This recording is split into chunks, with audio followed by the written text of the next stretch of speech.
Leo, entendido.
¿Empiezo? ¿Empieza? Ok, muy buenas noches. A nombre de la Sociedad del Colegio de Médicos Familiares Generales de Querétaro, les deseamos buena noche y una disculpa a nombre de nuestra vicepresidenta, tuvo una contrariedad, pero manda felicitarlos igual por el Día del Médico. Y ahorita vamos a dar la lectura del acta del mes de septiembre de 2023. A cargo de la doctora Alicia. Bueno, pues igual buenas noches a todos. A nombre de la doctora Erika Mata y de los integrantes de la mesa directiva, sean bienvenidos a la sesión del mes de octubre. Voy a dar lectura al acta de asamblea ordinaria del mes de septiembre de este año. El día 8 de septiembre del 2023, en las instalaciones del Colegio Médico de Querétaro, ubicado en la calle Ignacio Ramírez número 10, se llevó a cabo la sesión ordinaria con el tema ¿Cómo disminuir el riesgo cardiovascular en el paciente hipertenso?, impartida por el doctor Gersaín González Villarreal, médico cardiólogo. La sesión fue transmitida simultáneamente en la plataforma Facebook y se contó con la presencia física de 21 asistentes. En el rubro de asuntos generales, la doctora Erika Mata Tomás informó a los colegas los siguientes puntos. Inciso A, invitación al curso taller de nutrición los días 4 y 11 de noviembre, con sede en el Hotel Camelinas, de las 8 de la mañana a las 14 horas. Inciso B, se informa a los médicos socios que una comisión los apoyaría en la recolección de certificados en la Ciudad de México. Inciso C, invitación del Colegio Médico de Querétaro a su cena baile con motivo del Día del Médico el próximo 21 de octubre del año en curso. Al término de la sesión, se invita al quórum a degustar el amigo. De los presentes, si estamos de acuerdo con el acta de la asamblea, les pido por favor si levantan su mano. Muchas gracias. Entonces, pues le voy a ceder la palabra a nuestra vicepresidenta, la doctora Verónica Campos, que nos va a hacer favor pues de dar este tema el día de hoy. Ok, pues les pedimos una disculpa. También nuestro ponente hoy tuvo una contrariedad, pero pues tenemos la intervención en crisis, entonces yo creo que podemos darlo. Tenemos aquí muchas personas también expertas en intervención, ¿verdad? También por allá atrás. Entonces, hoy les vamos a compartir el modelo de intervención en crisis.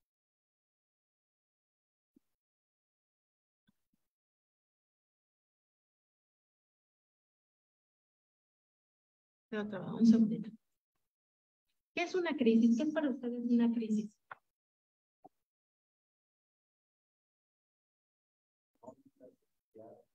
Nos dicen acá económica, social. ¿Qué es una crisis? Cuando decimos, es un evento inesperado. Puede ser una crisis para nosotros en medicina familiar, una crisis normativa o una crisis paranormativa, ¿verdad? Puede ser patológica o no patológica. Y algunas son dentro del potencial evolutivo del crecimiento o del desarrollo.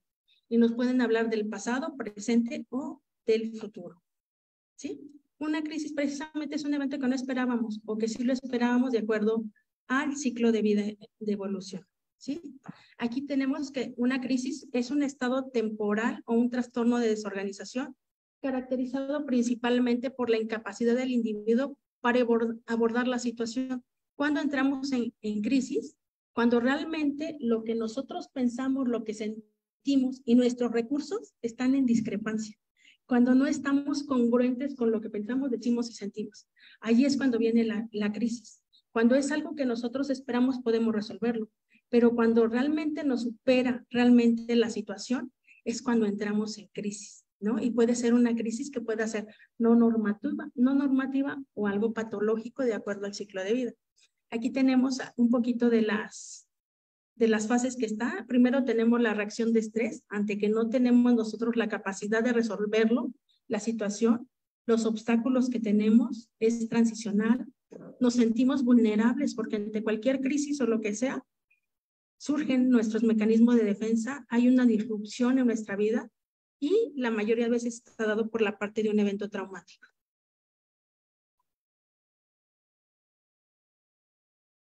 Ahora, ¿cómo empieza? ¿Cuándo aparece realmente esta situación o esta crisis?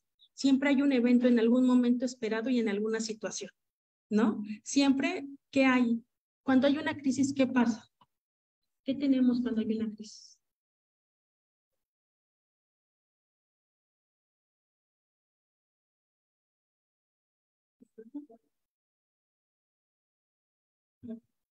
Nos mueve realmente la parte de las emociones, ¿no? Aquí uno es un movimiento de emociones. Hay veces que les digo, la vida te toca suavecito, ¿no? La primera vez te hace tac, tac, ¿no? Y dices, bueno, fue una crisis y la brinqué, ¿no? La pasé y ahora ¿qué pasó? Pero hay veces que la crisis parece bola de nieve. Viene y, bueno, ya te aventó un poquito, pero hay veces que la crisis te tira y te centra. ¿Y qué hace? Te vuelve a conectar contigo mismo. Entonces ahí viene realmente una recolección, o haces una añoranza de cuáles fueron las pérdidas y cuáles fueron las ganancias, ¿no? Que ahí surge realmente a veces nuestra terapia de centrada en soluciones o centrada en problemas. ¿En dónde vas a fijar tu atención? ¿Hay pérdidas o daños? ¿Qué emoción tuve en el momento? ¿O qué recursos estoy teniendo? Hay veces que ni nos acordamos. Recordamos que pasamos algo igual hace tiempo, pero ¿cómo estábamos viviendo esa crisis? ¿No? Si alguien hace más de alguna crisis que haya tenido, ¿qué situación? Es muy difícil que nos podamos acordar qué emoción teníamos en ese momento. ¿Dónde lo teníamos? ¿Cuándo nos pasó? ¿Qué edad teníamos? Porque todo eso depende de cómo estábamos a nivel emocional, ¿no? Ahora, ¿qué gentes estaban cerca de nosotros? ¿Cuáles redes de apoyo teníamos? ¿Cómo lo integramos? Realmente éramos muy pequeños. Acuérdense que los 0 a los 9 años no tuvimos muchas crisis y a lo mejor no nos acordamos, pero la vida es bien, se vuelve a recordar, ¿no? Y hay veces que después de los 9 vamos repitiendo esas cosas que tuvimos como crisis. De los 0 a los 9 maduramos la emoción y después ya solo vamos repitiendo lo que no logramos aprender. La vida nos vuelve a poner una y otra vez en la misma situación hasta que la lección está bien aprendida. Ahora, después puedes incorporar tú o darte cuenta realmente si hubo una pérdida. Y hay que ver que para ti qué está haciendo pérdida dentro de esa crisis. Después ya puedes relacionar, esto parece muy parecido si se fijan a las fases de duelo, ¿no? Entonces puedes darte cuenta allí qué es bueno, qué fue malo y al final qué obtuviste de esa emoción que estabas teniendo. Ahora, los tipos de crisis. Tenemos dos tipos de crisis. Hay unas que son del desarrollo, como decían, las fases evolutivas del ciclo, que esas son predecibles, cumplen con las etapas de vida, tienen una conducta indiferenciada y va a haber un trastorno, pero nos vamos a adaptar, porque esas ya nos dijeron que iban a suceder. Y las circunstanciales, por ejemplo, ahorita que veníamos del tráfico, será una crisis. Nos causa crisis el tener, aunque ya llevamos ya casi un año, un poquito más teniendo eso, sigue siendo crisis, porque hay días que hay mucho más tráfico y no alcanzamos a llegar a donde tenemos que ir. Entonces, circunstanciales son inesperados, factores ambientales y externos que yo no puedo controlar y nos traen una alteración realmente en lo que es la conducta. Y también lo que nos va a traer, sobre todo, va a ser algo que consideramos nosotros una pérdida. Si en algún momento tienen duda, pueden parar, pueden decirme aquí. Ahora, ¿qué?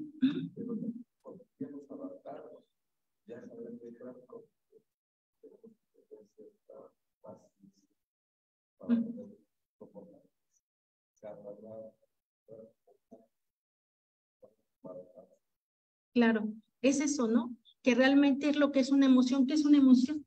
Aquí nos dice el doctor que tenemos que adaptarnos a las emociones o a la situación, y tiene razón, que al final de cuentas es una emoción. Una emoción es una reacción psicofisiológica que tiene un mecanismo de adaptación. Ahora, depende realmente de nuestros recursos emocionales o el grado de resiliencia que estamos teniendo para adaptarnos a esas crisis, ¿no? Normalmente estamos acostumbrados ya a vivir con el estrés diario, más nosotros como médicos, ¿no? Todo el día, todo el tiempo, ver 24 pacientes en 6 horas. Ahora, que te llegó en el último momento el paciente que le vas a dar incapacidad o la embarazada de primera vez y ya está el médico que viene ahí, causa estrés, ¿no? Sí nos adaptamos, pero no. Hay veces que los mecanismos nos siguen teniendo todo el tiempo al borde del estrés. Pero bien dice, hay mecanismos que nos ayudan a poderlo solventar, porque si no estaríamos, nos pasó con COVID. Tuvimos 2 años, ¿no? 2 años, 3 años ahorita ya, que tuvimos la cuestión de COVID. ¿Qué pasó? Todo el tiempo estar alertas. Primero pasaba de, ¿y si me enfermo? ¿Y si me enfermo? Todo el tiempo en estado de alerta. Entonces, ¿qué pasa? Si un día que no duermes, ¿qué pasa el día siguiente? A lo mejor un día lo toleras. 2 días, va. Pero un año esperando a ver que pudiera suceder algo. ¿Qué pasaba? ¿Qué le pasó a nuestro cuerpo? ¿Se adaptó o no? Nos adaptamos al estrés, y más nosotros como médicos que vivimos constantemente con el estrés. Vivimos de, ¿y si nos llama el paciente?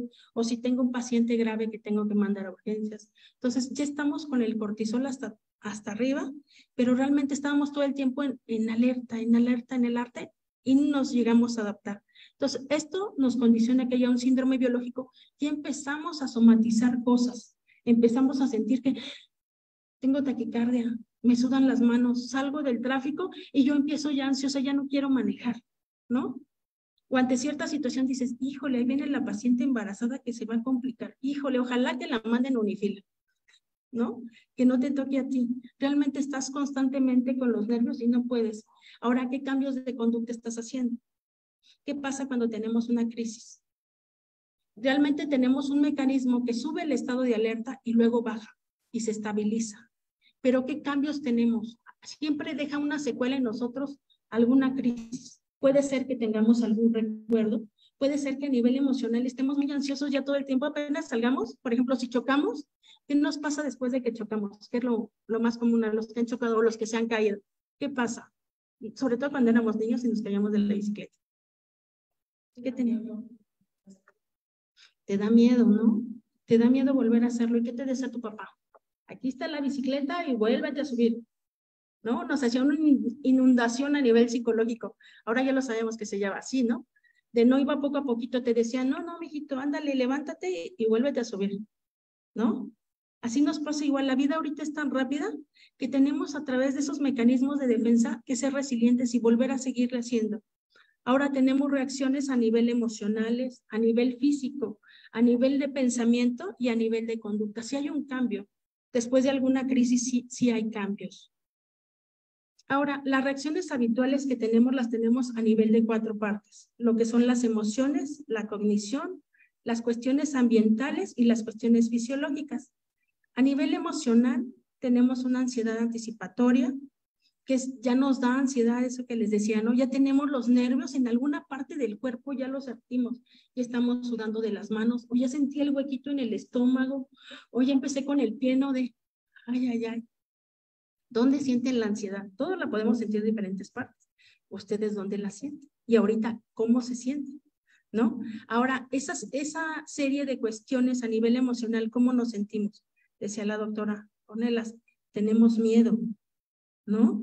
Que es de las emociones primarias que tenemos, que son las 6 emociones ahorita con la indiferencia, las principales que hay. Tenemos un sentimiento que es una emoción que duró ya más de 10 segundos y que parte del estado de ánimo. Una emoción solamente dura 10 segundos. Es como las burbujitas de cualquier bebida gaseosa que suben o duran 10 segundos. A veces dicen, son bien volubles. No, no es que sean volubles, está expresando sus emociones, ¿no? El enojo, la rabia, la irritación, la hostilidad, el dolor abdominal, lo que les decía, el rencor, la tristeza, la aflicción y la desesperación. Ahorita las emociones primarias son 6, pero lo que compone realmente hasta hace como un año eran 545 emociones que teníamos. Imagínense, para decir ahorita qué emoción están sintiendo ahí donde están sentados, ¿qué diríamos? ¿Qué emoción tienen? ¿Qué pueden identificar ahorita de emoción? ¿Tienen alguna emoción? ¿O estamos anedónicos? ¿No? Cada quien estamos sintiendo diferente porque no le puedo prestar la emoción al otro, ¿no?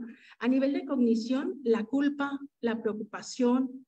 ¿Qué pasa cuando nosotros tenemos un trauma? Siempre les menciono cuando tenemos los talleres, que es como un disco, los que llegamos a conocer los discos, pues realmente se rayaban, ¿no? Cuando hay un trauma, hay un bachecito en ese disco y vuelve a pasar. Y te vuelve a pasar otra situación y se te olvidó ese cachito que no integraste. Ahorita hay muchos medios, como lo que es el movimiento rápido de los ojos, para liberar la parte del trauma y que es una forma de regresar. La otra, la hipnosis. Y la otra, realmente las terapias que hay, que ya tenemos muchas terapias para realmente liberar la parte del trauma. Otra era esa de la inundación, cuando el papá te decía, ¿sabes qué? Aquí está la bici y vuélvete a subir. ¿Verdad, doctora? Miren, ¿qué tipo de mecanismo era aquel? Cuando te volvían a subir, que dijimos ahorita. La inundación. cuando te sometían directamente otra vez el evento traumático y no te daban ni siquiera tiempo de pensarlo porque te acabas de caer, estaba raspado y sangrado y tú, vuélvete a subir. ¿Te dio tiempo de darte miedo? No. Fue tan rápido realmente ese bachecito que lo lograste realmente integrar. Ahora la negación, el olvido, la ideación que tiene, las sensaciones que tienes de frustración cuando tienes realmente algún trauma, dificultad de atención, porque a veces después de eso te vuelves menos concentrado, la dificultad para tomar decisiones, la desorientación en tiempo y espacio. Cuando nosotros tenemos a lo mejor algún accidente, nos llegamos a despersonalizar. Me ha tocado quien me llama por teléfono y me dice, no sé dónde estoy, estando en 5 de febrero, no estoy solo o estoy sola, ¿no? Y tú dices, no, a ver, ponte seguro y vete a la orilla y que está cerca de ti, ¿no? Nos despersonalizamos ante el trauma. Y alteraciones del estado de conciencia, la sensación de extrañeza y la irritabilidad.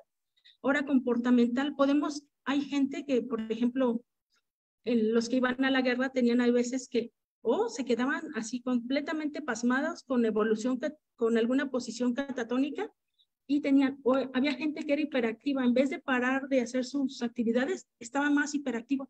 ¿Y ahora qué le pasó? ¿No? Nos pasó a nosotros hace poquito tiempo con un chico en la consulta, no sé, aquí en algún jardín lo sedaron. Él dice que él regresó a su casa y él pues no se acordaba de qué le había pasado. Pero en vez de estar más quieto, se volvió más hiperkinético, él era muy tranquilo y empezó a estar con mucha actividad. Dice, es que no puedo parar, no puedo dormir, tengo ansiedad, pero ahora todo el mundo me dice que estoy más activa a nivel emocional. Ahí su mecanismo de defensa fue, mejor estar afuera y estar ayudando y haciendo cosas que realmente recordar la parte del trauma que había pasado, porque no sabía qué había pasado. Y a muchos nos pasa, ¿no?, ante un evento traumático. La desconfianza, tenemos trastornos a niveles de alimentación, abusos de lo que son ingestas tóxicas de alcohol, drogas, comida. Muchas veces les comento a mis residentes, ahí comportamental. ¿Ustedes realmente tienen alguna adicción? ¿Ustedes médicos que están aquí, son adictos? ¿Sí? ¿Son adictos?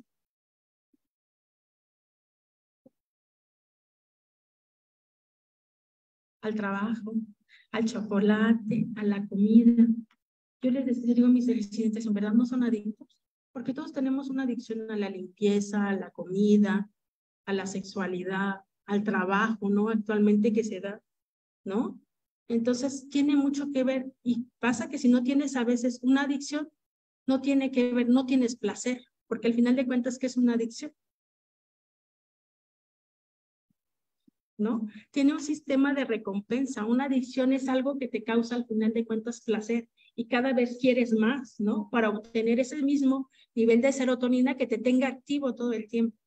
Entonces, sí, en cierto grado todos tenemos una adicción a algo, ¿no? Y ahorita si los paráramos acá al frente, me dicen, no, a ver, vamos a sacarle los trapitos al sol, que esta vez no lo vamos a hacer, ¿no? No vamos a ponerlos en evidencia, pero todos tenemos por lo general un tipo de adicción que tiene que ver con esto. Algo nos hace y eso tiene que ver con heridas de infancia. De los 0 a los 9 años quedamos a lo mejor fijos en alguna fase, desde las de Freud, que eran la oral, ¿qué otra? Anal, ¿qué otra? La fálica, la latente. ¿Qué pasa con los pacientes que tienen aquí? Nos dicen adicciones. ¿En qué fijación se habrán quedado ellos? La fase oral, comida, ¿no? La parte de Melanie Klein cuando nos hablaba de pecho bueno y pecho malo. Los excesos, tanto el no darle al bebé pecho como el tener exceso, tiene que ver con alguna fijación a nivel oral. Yo quiero seguir comiendo, quiero seguir introyectando el pecho a nivel inconsciente de mamá y con las adicciones se vuelve a repetir. Entonces, eso pudiera ser interesante. La fatiga, gente que se vuelve bien agresiva después de algún evento, los actos antisociales, el presentar, no sé, tengo insomnio todas las noches o empiezo a tener un tic en la mano. ¿Qué te pasó después de ese evento traumático? Es bien importante observarnos. Hay gente que después de algún evento traumático salen desvestidos, no lo hemos visto en la televisión y se desvistió, pero no nos dijeron qué fue el antes, ¿no? ¿Qué le pasó para que él tuviera ese brote? ¿Sale? Cambios de rol social, lloros, gritos y aislamiento. Y a nivel fisiológico, que ya dijimos los datos de la ansiedad, sudoración, palpitaciones, taquicardia, hiperventilación, opresión de pecho, tensión muscular, la cefalea, que se dilaten sus ojos, la sensación de ahogo, los mareos, las náuseas, parestesias, escalofríos y temblores. Actualmente la ansiedad está siendo cada vez más, que a veces decimos, ay, creo que me está dando taquicardia. Y dice el cardiólogo que hasta 120 puede ser normal, tendrías que llegar a 180 para diagnosticar. Y tanto hombres como mujeres ya nos estamos igualando en esto. Aquí tenemos una gráfica de las fases de reacción. ¿Cómo reaccionamos ante un evento crítico?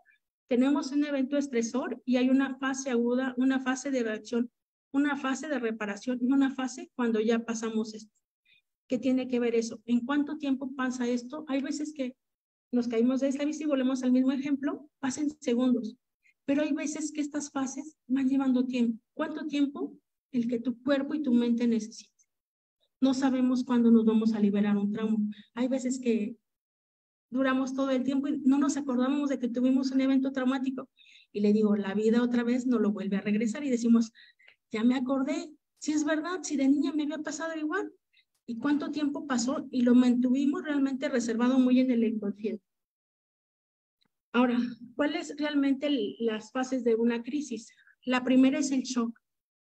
Te pasa el evento, ¿no? No sabes qué pasó, no te das cuenta, estás incrédulo, que se parece, les digo mucho, a las fases de duelo.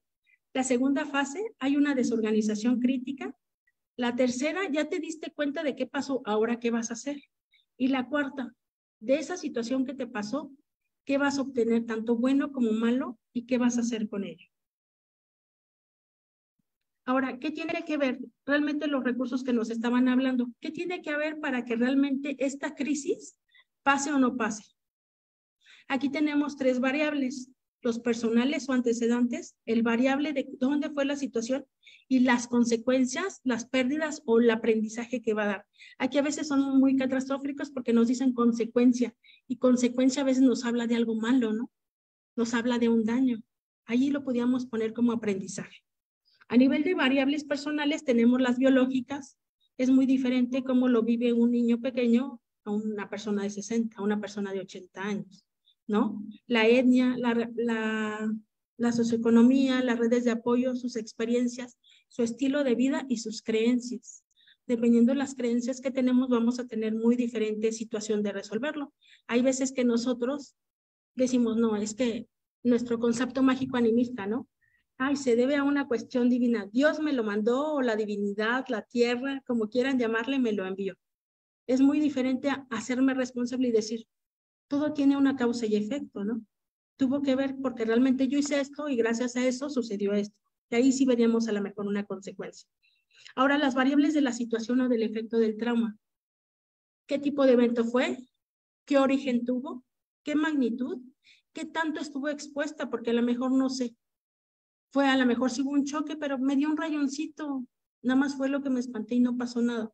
Pero puede ser que a través de ese rayoncito yo ya traía muchos duelos o muchas crisis anteriores que eso me hizo pararme y caer en crisis, una crisis muy fuerte, ¿no? Los recursos de ayuda, ¿quién tengo alrededor y qué está pasando?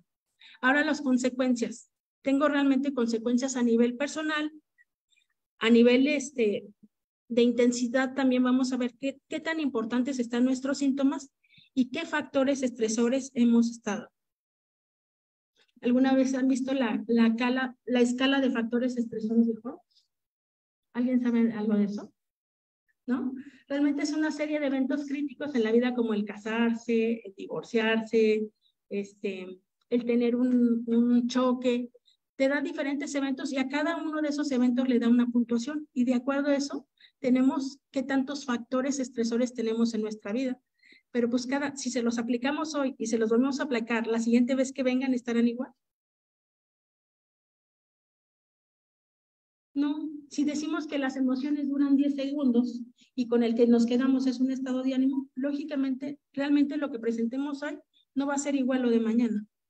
Ahora, tenemos varios mecanismos de defensa. ¿Qué hacemos? Si ahorita entrara aquí un león, ¿qué haríamos? ¿Qué harían muchos? Una dice que, bueno, tenemos aquí un auditorio doble, unos dicen que se subirían arriba, Unos a lo mejor saldrían corriendo, ¿no? Y a lo mejor algunos nos quedaríamos impactados. Así nos pasa con los traumas. Hay un sistema de lucha o de huida. Es un mecanismo también que tenemos, que es autónomo y que tiene que ver con el eje hipotalámico adrenal. Ahora, ¿qué va a tener? Tenemos factores protectores. Hay veces que nos da ataque de risa, ¿no? A lo mejor de ver al león nos empezamos a reír de jajaja, y nos pasa con las presentaciones, ¿no? De jajaja, ¿no? O cuando damos la consulta y tenemos que dar una mala noticia, a veces malamente nuestro mecanismo de defensa es la risa, ¿no? Así nos pasa en estas situaciones. Tenemos efectos protectores efectivos y que son reversibles para podernos ayudar ante esta situación. A largo plazo, ¿qué nos puede quedar? Una alteración a nivel neuronal. Ese espacio que les decimos a nivel del cerebro queda como trauma, que a veces dicen, yo no me acuerdo nada de mi infancia. Oye, ¿y en verdad no te acuerdas nada de tu infancia? Y cuando nosotros lo sometemos a lo mejor a alguna terapia o hipnosis, nos damos cuenta que estaban bloqueadas varias partes. Y hay veces que realmente con esta pequeña terapia que se llama MDR, movimiento rápido de los ojos, podemos lograr vincular, cerrar esa parte que teníamos como que se nos olvidó y que no recordábamos. ¿Cuándo fue? No lo sabemos, pero lo volvemos a recordar. ¿Sí? Entonces, el sistema de respuesta al estrés es un sistema implica que el sistema de la memoria, como el cognitivo y el afectivo, esté. Entonces, todo nuestro cuerpo va a estar reaccionando a un evento que no se acuerda. Ahora, ¿cuánto es realmente, cómo tenemos estas reacciones que son esperables? Dice que la reacción de conducta adaptativa se da por la calma, la protección y el auxilio, se da hasta en un 20%. La conducta indefinida de cómo puedes reaccionar ante un evento, hasta el 60%. Y la conducta desadaptada, sales corriendo, desinhibido, sin ropa, ese puede causar hasta en un 25%. Los índices son muy altos. Es lo que les digo, muchas veces nosotros hacemos juicios de valor y decimos, no, a mí nunca me va a pasar. Cualquiera podemos caer en una crisis en cualquier momento, porque ya tenemos una serie de crisis pasadas o de duelos que ya nos han pasado, ¿no? Entonces, solamente es la suma de las demás más cuestiones. Ahora, lo que hablaba el doctor, la resiliencia, esos mecanismos de defensa que tenemos, que porque algunos reaccionamos, no sé, se nos perdió el lápiz de la abuelita y no pasa nada. Hay algún práctico de, ay, usted tenía que acabar el lápiz de la abuelita. Pero hay a quien nos hace caer en una crisis tan dura, porque ¿qué tiene que ver el lápiz de la abuelita? ¿Qué tendrá que ver? ¿Por qué reacciona una gente tan diferente de una cosa a otra? Que ahorita le llamamos también inteligencia emocional, ¿verdad? Y la otra es la resiliencia, la capacidad que tenemos de resolver las cosas ante eventos traumáticos. Y que es en una menor situación. Podemos ya hacerlo de una forma muy definida. Nos hemos vuelto muy resilientes ante COVID. Hoy estamos aquí y la logramos librar. Y a algunos les fue no tan padre, porque a algunos sí, ¿quién no pasó COVID? ¿No? ¿Quién no le tocó vivir COVID? Y algunos tuvimos pérdidas de familiares y algunos muchos en un día. Y seguimos aquí. ¿Y qué te ha enseñado a ser resiliente? Realmente esos mecanismos de defensa. Ha sido tanto el tiempo ahorita que hemos estado con esto que yo creo que nos hemos vuelto. Hay veces que les digo que número de pérdidas, número de lo que viene enseguida. Entonces, la resiliencia viene de resilio, volver atrás, volver a dar un salto y rebotar, regresar adelante de forma continua. ¿Te caíste? Párate y vámonos. Vuélvelo a hacer, ¿no? Según la física, es la resistencia y la maleabilidad de los materiales, además de su capacidad de recuperación. La recuperación a nivel emocional y una recuperación rápida, porque ¿sabes qué? Tienes que actuar. No nos podemos esperar. Amy Werner estudió durante 30 años en niños pobres en una isla y observó que ellos se desarrollaban aislados de todo, tenían un gran grado de resiliencia, pero estaban aislados de todo el mundo y ellos eran muy felices y veía que tenían alguna situación y la podían resolver. ¿Por qué habrá sido? Esos niños que estaban aislados, que no tenían contacto con el mundo, ¿por qué eran tan resilientes? ¿Qué nos habrá hecho? ¿Por qué éramos resilientes ahí? ¿Seremos malos los humanos y afuera la vivimos muy mal? ¿O les contaremos cosas?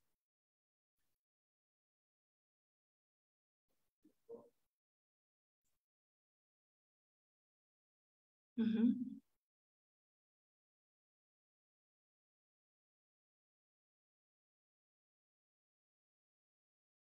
Ujú. Aquí realmente nos hacen sí ver eso, ¿no? Ante el entorno, ¿no? ¿Cómo están las situaciones? Realmente nos hablan aquí. Sí tiene que ver, lo vimos hace rato, ¿no? ¿Cuáles son los factores ambientales que estamos teniendo? Realmente puede ser nosotros, ¿quiénes somos los primeros creadores de miedo en nuestros hijos o en nosotros mismos? ¿Quién nos creó el miedo?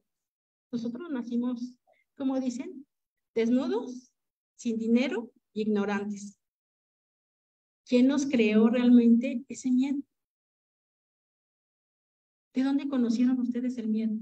¿Cuál habrá sido su primera experiencia al miedo?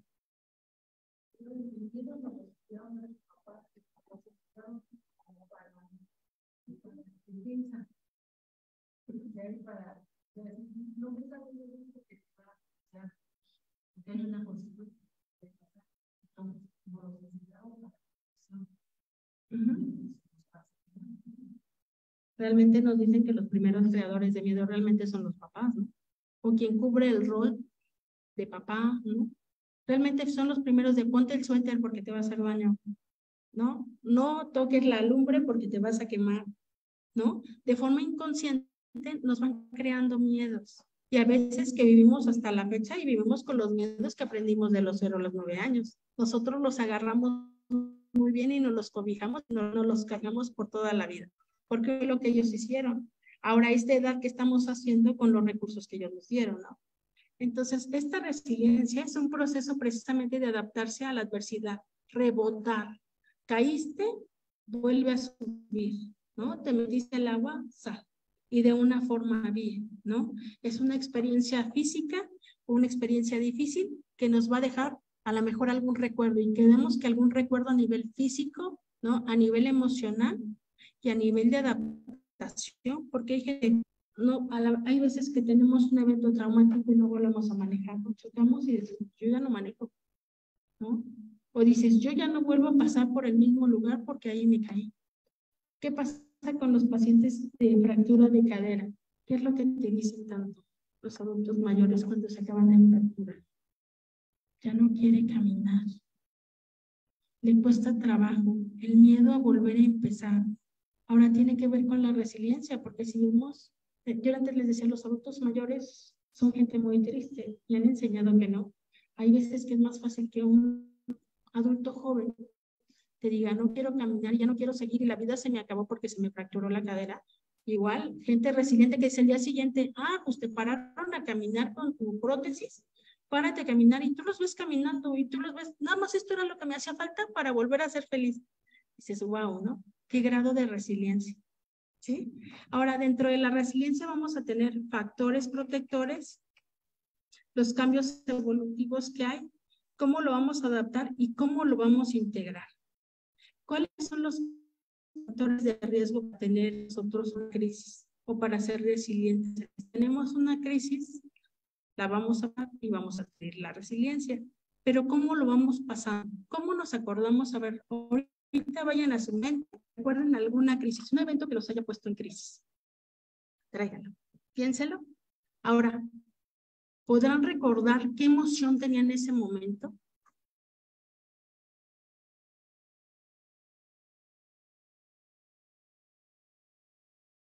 ¿Quién estaba con ustedes? ¿Qué sintieron? ¿Y dónde lo sintieron? Porque realmente cuando lo traemos al presente, ahí está. Eso es lo padre de la terapia. Cuando tú lo tienes aquí, es una forma de verlo afuera y lo puedes trabajar. ¿Qué te hizo sentir? ¿Te ha pasado otra ocasión que sentiste esa misma sensación? ¿Y dónde la sentiste? ¿Y qué mecanismo utilizaste para ya no sentir eso? Puede ser que estés acostumbrado al estrés y ponerte al límite para ti esté bien, pero puede ser que eso haya dejado una secuela. Siempre les digo que cada que tenemos enfermedades o eventos traumáticos nos dejan heridas de guerra. Y hay heridas que nosotros las podemos mostrar y se ven bonitas, ¿no? Pero hay heridas que no nos gustan. Así pasa con los traumas. Cuando tú ya lo puedes contar, es algo bueno, pero ¿cómo lo estás contando? ¿Lo estás contando desde la tristeza? ¿Lo estás contando desde el enojo? o lo estás contando desde el miedo, o a lo mejor ya lo cuentas desde la alegría, y la alegría no quiere decir que estés feliz, porque atrás de la alegría, ¿qué emoción está? La tristeza. Entonces nos tenemos que volver a regresar, ¿no? Ahora, ¿en qué etapa está pasando? ¿Y qué interacciones he seguido teniendo después de que pasaron estos eventos? Eso es lo importante. ¿Qué estoy teniendo?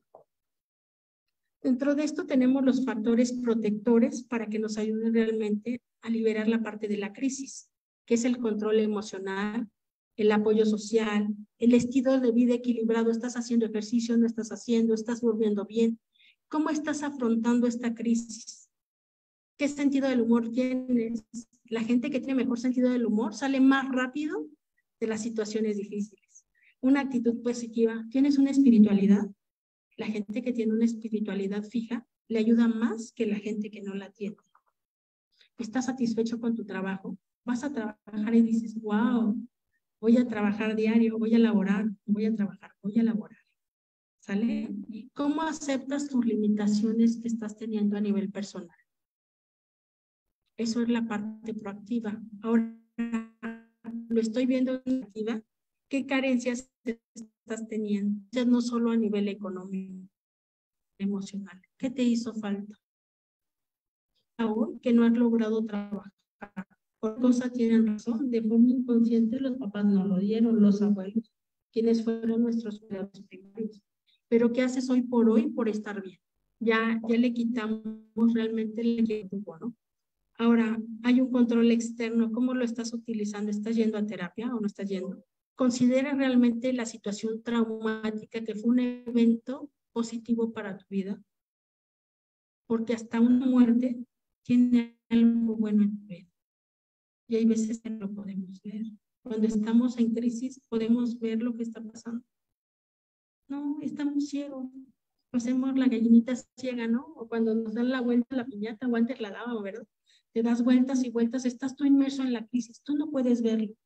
Pero cuando ya pasó, vuélvelo a sentir y vuelve a regresar qué estaba pasando en el momento. ¿Dónde? Cuando lo recuerdas, ¿dónde sientes la emoción?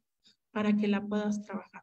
Les digo que realmente la vida nos da muchas pistas y a veces no sabemos verlo. Ahora, estamos siendo realmente flexibles, en este caso lo perjudicial, estamos siendo rígidos. Ahora, ¿qué necesitamos para ser una persona resiliente? Compromiso, control y aceptar los retos. ¿Cómo somos? ¿Realmente somos gente que se compromete y realmente pide ayuda? ¿O no te gusta pedir ayuda? ¿Te gusta tener el control? Porque hay unas formas muy fáciles que nos hacen perder el control, por ejemplo, una enfermedad. Cuando eres una persona que realmente tiene tu vida todo controlado, viene la enfermedad y te enseña que hay algo que no puedes controlar. Y les vuelvo a decir, lo que pasa entre su mente y lo que siente, si está incongruente, ahí está la enfermedad. Cuando eres una persona muy controladora, ¿qué te puede romper tu estilo de vida? Un cáncer, una enfermedad. ¿Y para qué te rompe realmente la transparencia que tienes a diario? Para que regreses a ti. Es la forma de regresarte. Normalmente andas en la sociedad, andas dando clases y andas allá. ¿Qué pasa cuando entra la enfermedad? No hay nada. Te vuelves a centrar en ti. Yo le digo a los pacientes, la única forma realmente como te regresas a ti es que tengas una enfermedad. Ahora, ¿dónde tienes la enfermedad? Porque cada órgano tiene una emoción retenida. Sí saben, ¿verdad? Porque 95% de nuestras emociones tiene un componente emocional. ¿Dónde tienes la enfermedad? Porque ahí estás teniendo tu respuesta. ¿Qué tienes que trabajar? Para los que somos muy controladores, ahí lo dejamos de tarea. Ahora, ¿estás dispuesto al cambio? ¿Realmente quieres cambiar o te pasó un evento traumático? Es decir, ay, toda mi vida es bien fea, la vida no me quiere, mi mamá no me quiere, mis amigos no me quieren. Ajá, ¿y qué vas a hacer con tus recursos? ¿Qué vas a hacer con todo eso que no te quiere? ¿Realmente no te quiere? ¿O qué lección te está dando la vida? Dentro de la vida tenemos 3 grandes maestros, les he dicho. Tenemos maestros amorosos que te van a enseñar desde el amor. Tenemos maestros tortuosos que te van a enseñar a través de enseñanzas que no nos agradan mucho. Y vamos a tener gente que nos hace la vida desgraciada. Y que decimos, ay, es que tiene la culpa ese marido, ese maestro, el jefe. Sí tendrá la culpa el maestro. Y eso, estamos aprendiendo la lección y seguimos echando culpas. Es más fácil ponerlo allá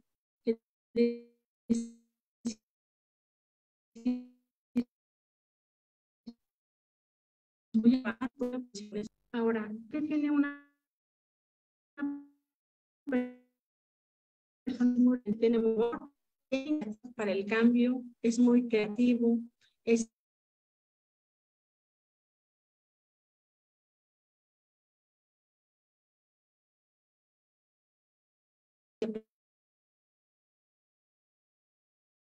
pendiente, relacionarse, tiene una espiritualidad, tiene introspección, tiene mucha capacidad de estarse autoobservando, que eso es lo diferente.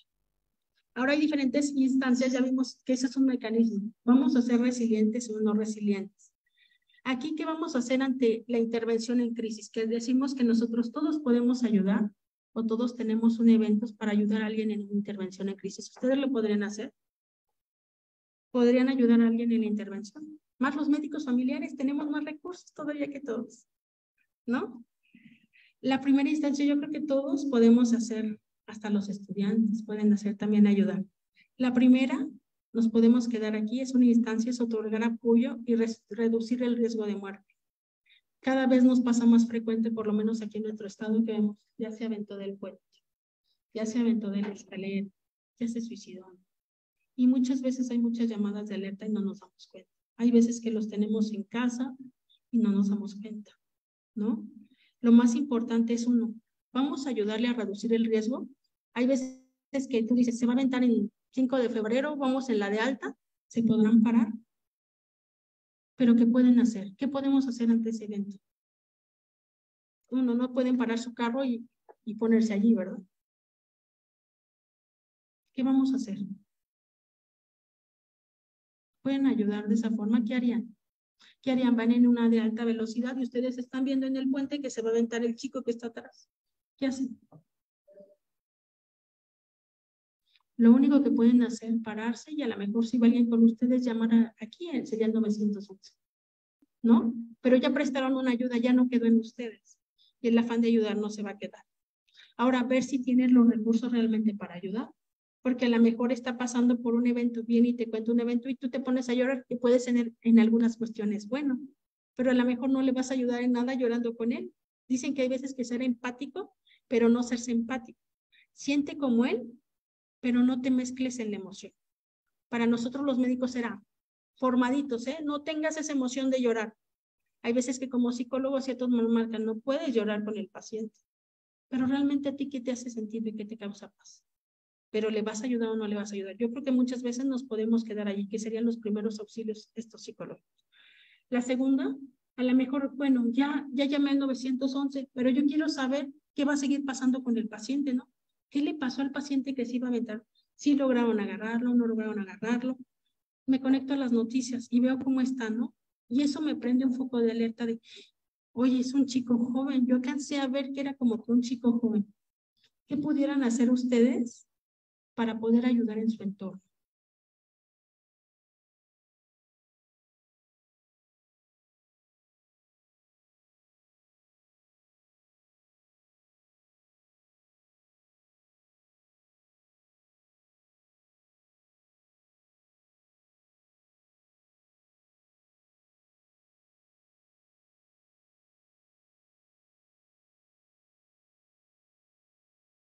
Diferente decirle a qué viene, a cómo te sientes. ¿Cómo te sientes? Sabemos que ahí vamos a abrir la consulta y que nos podemos ir a muchísimo tiempo. Claro que sí, pero estamos viendo desde otro punto de vista. El paciente siempre te cuenta sus emociones y cómo se siente. Antes la consulta era eso, ¿no? Era realmente nosotros éramos quienes les ayudábamos cuando ellos tenían un problema así. Ahora ya no podemos ni escucharlo. Sí los escuchamos, pero los estamos revisando. A veces la crítica de ellos es que no me está poniendo atención porque se la pasa escribiendo. Ya llegará la época que nosotros le dictemos a la computadora y a lo mejor le pongamos más atención. Ya que quien tratamos de hacerlo, pero sí es difícil, ¿no? Entonces, ¿cómo te sientes? Yo creo que lo primero también, llegar a hablar con la familia. Oye, a lo mejor yo no tengo hijos, a lo mejor jóvenes, pero a lo mejor tengo nietos, ¿no? Oye, ¿cómo te sientes? Como que eso nos vuelve más sensibles el hecho de estar ante un evento así. Entonces, ¿cómo te estás sintiendo? Esa puede ser una fase primaria para poder liberar. Ahora, si estuviéramos en otro evento, que realmente el paciente llega y te cuenta una situación y realmente se desborda a nivel emocional, uno va a ser la contención que podemos hacer. Escúchala. Tú, tu boquita, ciérrala. Escucha empática. Ya dejó de hablar, ya hizo su catarsis. ¿Tú le podrás dar consejos al paciente o a la persona que está allí? ¿Qué puedes hacer?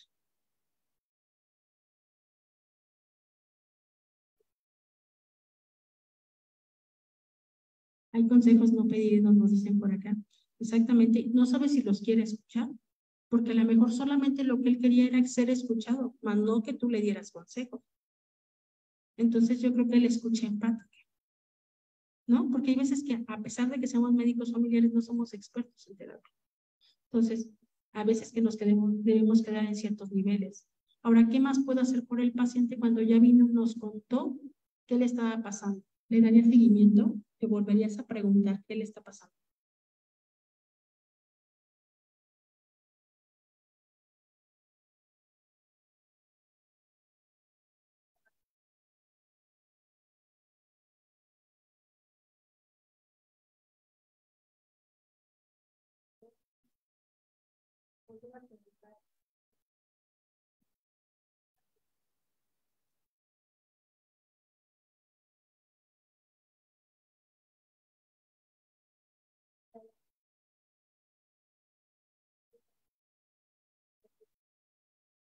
Exactamente, sí hay que tener un seguimiento si está en tu parte, 2, 3 días, volverle a regresar al día siguiente, regresarle la llamada.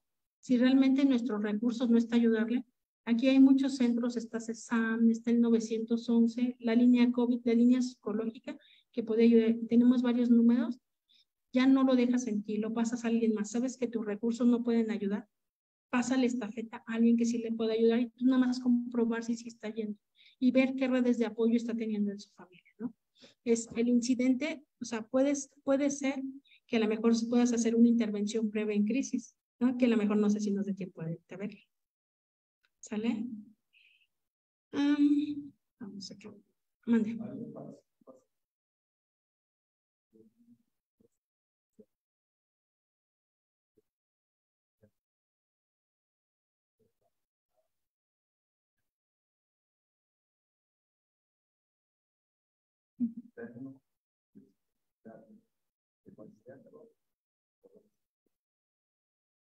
Claro, esas son las malas noticias, ¿no? ¿Cómo toman ellos realmente el evento que está pasando? Sí, cuando tú llegas al consultorio y das un diagnóstico, el que sea, porque tú no sabes cómo está el otro paciente, le dices, tiene diabetes. Ay, pero es que toda su familia que crees ya se murió de diabetes, ¿no? Ya se complicó de daño renal, ya tiene 4 hermanos que se murieron. Para él, a lo mejor, y hay que ver qué día de la semana se lo dice. Siempre le digo a mis residentes, tengan mucho cuidado con diagnósticos los días viernes. Una persona que se va a ir abierta y en fin de semana tú no sabes qué pueda suceder. Entonces necesitas saber cómo, siempre les digo tono, cómo lo dices. Porque si le digo así medio chillón, ¿qué suena cuando le digo, usted tiene diabetes? ¿No? O usted tiene diabetes o usted tiene diabetes. ¿Es lo mismo? Tono, tino, tacto. ¿Cómo, con qué tono lo digo? ¿Cuándo lo digo? ¿Y en qué situación lo digo? Le digo que realmente para esto deberíamos tener a los residentes y un saloncito para intervención en crisis. Para que ese paciente lo llevan, le puedan hablar, le hablen de su enfermedad y vean realmente emocional cómo está. Eso es lo que tendría que hacer un médico familiar. Realmente esas noticias, cómo darlas. Y tendríamos que parar. Desafortunadamente, el grueso de la consulta no nos da para eso, por lo menos a nivel institucional. Con 15 minutos con cada paciente. ¿Puedes hacer intervención en crisis? Sí lo puedes hacer. ¿Puedes abrirlo y cerrarlo en cierto tiempo? Sí lo puedes hacer, malamente, porque no debería ser así. ¿Cuánto dura una consulta psicológica? Mínimo 40 minutos, ¿no? Ahora se hace hipnosis y otro va a durar más. Nosotros lo queremos hacer en 15. ¿Cuántos pacientes a diario no les damos diagnóstico de diabetes, de hipertensión, de que tiene cáncer? ¿No? Cuando llegan con el oncólogo y llega uno de primera vez, te quedas impactado de que te llegas desde que te sientas y todos te dicen, ay, ¿usted también viene por cáncer? Y tú, no, yo no vengo por cáncer. No, y después vuelves a reconectar y dices, sí, cierto, Yo vengo para un diagnóstico de exclusión de que no tenga cáncer. Y ahí que fue la negación, ¿no? Y después a lo mejor muy rápido te cae el 20 y de, pues sí es cierto, yo también vengo a que me diagnostique si tiene cáncer o no, ¿no? Así pasa con la diabetes o cualquier enfermedad que ustedes quieran poner. ¿Cómo le está recibiendo el paciente y en qué tono? ¿Cómo se lo dijiste o de cuando lo revisamos, ¿no? Y abrimos nuestros ojotes ya con el diagnóstico, nuestra corporalidad les dice a veces más que lo que por la boca sale. Y ahí vamos otro, ¿no? ¿Qué tiene que ver la corporalidad y la palabra? ¿Cuánto es más? ¿Qué expresa más? Entonces debemos de cuidar mucho nuestra corporalidad en estos momentos para dar un diagnóstico, ¿no? Entonces hay varias cosas que recorrer allí. Aquí vemos otra vez las fases. Ahora, ¿qué tenemos que hacer ya después de que nosotros ya enteramos, ya le tomamos seguimiento, ya la derivamos al paciente? ¿Qué tenemos que hacer? ¿Qué tienen que hacer también ustedes como recuento? Ustedes sí ya vieron a un paciente que estaba en crisis, ¿les movió a ustedes algo? ¿Tuvieron esa transferencia o contratransferencia? ¿Ya revisaron sus emociones ustedes? ¿Qué les movió? Ay, ¿sabes qué? Cuando le di el diagnóstico, hijo, le hizo la cara de mi abuelita. Entonces ya me enganché porque ya tuve mayor, ya no empatía, hasta simpatía, porque hay veces que nosotros somos de apapachar, ¿no? Y dices, debes de tener tu distancia según los modelos de medicina, ¿no? ¿Qué vas a hacer con eso? ¿Qué haces con tus emociones? Que nos pasa a diario. Imagínense 24 emociones de los pacientes. Más cómo vienes tú, ¿cómo le haces? Alguna de la parte de las terapias que tenemos para la intervención en crisis es cuéntamelo, la terapia narrativa. Cuéntamelo, ¿cómo estás ahorita? Si nosotros ahorita pasáramos aquí y le dijéramos a uno que nos cuente su evento traumático y nos lo quisiera contar, no sabemos cómo nos lo contaría, ¿no? ¿Cómo lo contaría?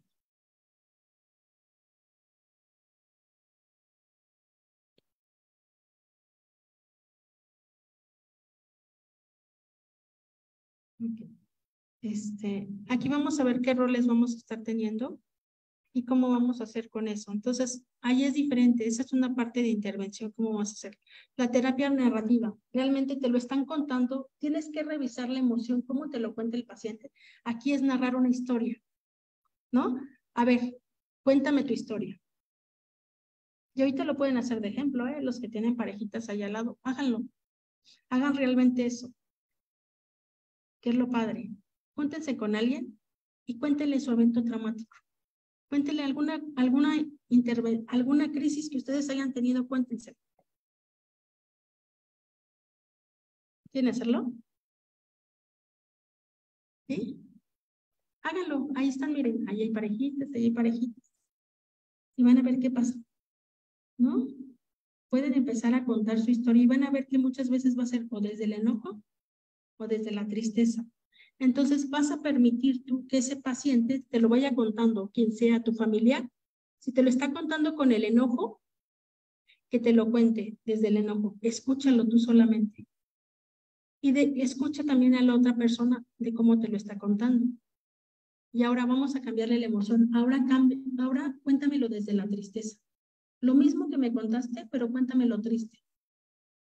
Ah, bueno, van a ver que cambia y a lo mejor le agrega nuevos elementos a lo que les contó. Y lo último, cuéntamelo desde la risa. Y ahí ves realmente cómo puedes cambiar la emoción y la misma narrativa y la misma situación en diferentes emociones. Esa es una parte de terapia que pueden utilizar con sus pacientes. Hay veces que les dicen, cuéntame el evento, escríbelo, ¿no? Y hazlo con un superhéroe y no sé, y el malvado, ¿no?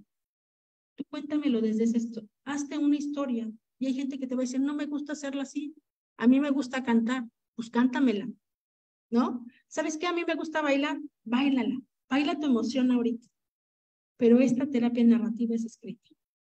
Hay muchos métodos para poderlo hacer y muchos recursos que tenemos. ¿Sale? ¿Qué les pareció esto? ¿Qué les parece esta propuesta? Es algo chiquito porque realmente son talleres de 2 horas y no los vamos a aburrir. Le agradecemos al doctor Manso que no pudo venir. Y realmente que tengo este compromiso porque pude darles parte de lo de intervención en crisis. Es todo, falta todo lo de un taller, realmente que hagan eso, que hagan la secuencia de cómo se sienten, la narrativa de en qué emociones está, cómo se están sintiendo y realmente qué podemos obtener de esto, ¿no? En crisis vamos a tener todo el tiempo, pero la diferencia es entre cómo podemos resolverlas. ¿Alguna duda?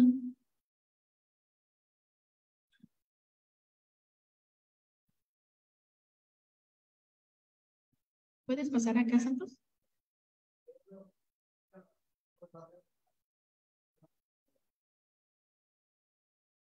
¿Puedes pasar acá? No.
Bien, está en sus manos.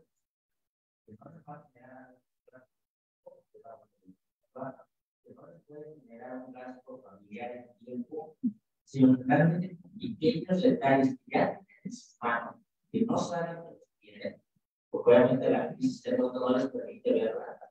Ellos mismos empiezan a resolverlo. Y es darles armas que puedan ocupar en cualquier lugar de crisis, para cuando estén en el viaje, para cuando estén en su casa, para cuando estén en el trabajo. Porque a veces cuando tengo una lista de 2, 3 cosas, siempre les digo, tengo una lista de 50 cosas, de 3, 100 cosas, porque no siempre van a poder hacer el plan que ustedes quieran.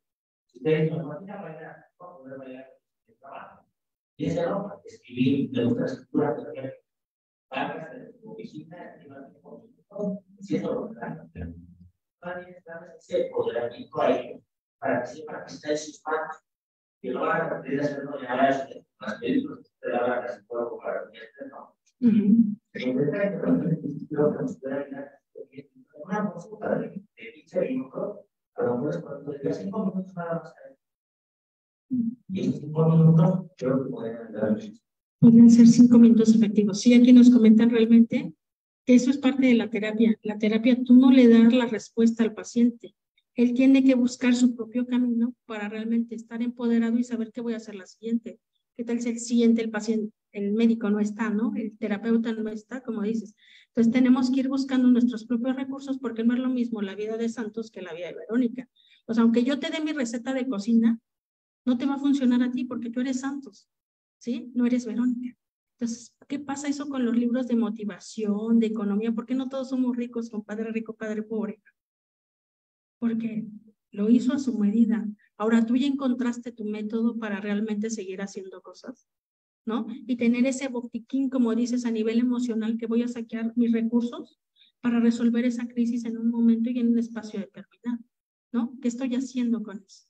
Entonces, sí, realmente sí. ¿Alguna otra pregunta? Si quieres, le paso el micrófono. Pero es que no...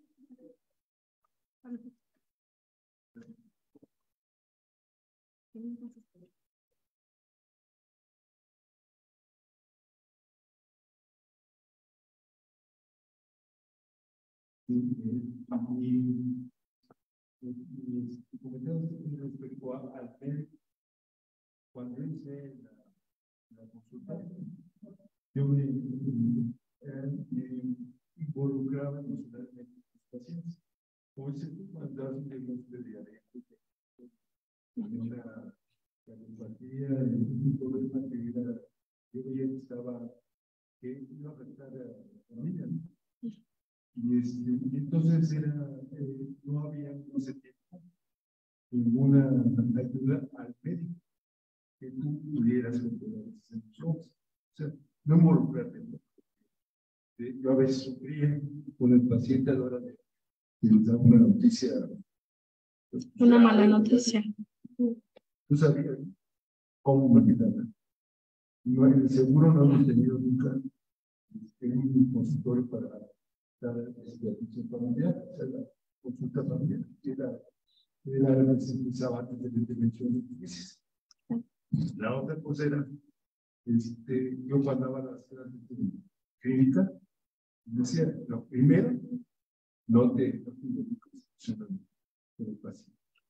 Tienes que tú manejar tus emociones, pero no hacer las tuyas, sino que, o sea, del paciente, sino que tienes que actuar profesionalmente y decir, señor, pues sí, usted es diabético, pues tampoco lo acabas de empezar, yo quiero entiendo, pero no hay emocional, o sea, no, que no te afecte a ti, que la emoción del paciente. ¿Sí me explico? Es que entonces, antes ese era el antiguo dicho, es simpático, escucha empática, pero no es empático y no sea simpático. Ahora como que la nueva corriente escucha, vive la emoción porque tienes que identificarla y empieza a trabajar porque no solamente vas a trabajar la del paciente, vas a trabajar la tuya. Y desafortunadamente en medicina familiar realmente no tenemos ese consultorio que deberíamos de tener para darles malas noticias. Por eso les digo, con los residentes sería bueno que ellos, que a veces tenemos muchos, vayan y enseñemos a dar malas noticias. Porque un diagnóstico que podamos decir, la diabetes que la vemos a diario, para nosotros es algo normal, tú no sabes qué está haciendo para el paciente, ¿no? ¿En qué momento está viviendo? A lo mejor tiene un duelo que perdió a alguien y tú le estás dando aparte lo de diabetes, ¿cómo le va a caer? ¿No? Sí, pero más para el médico, como que ahora ya hay como se dice, para tratar la consulta psicológica, ¿no? Pero para el médico, pues ya no lo tenemos. Por ahí hay una doctora de un por cierto, en Jesús Paola, de este tema,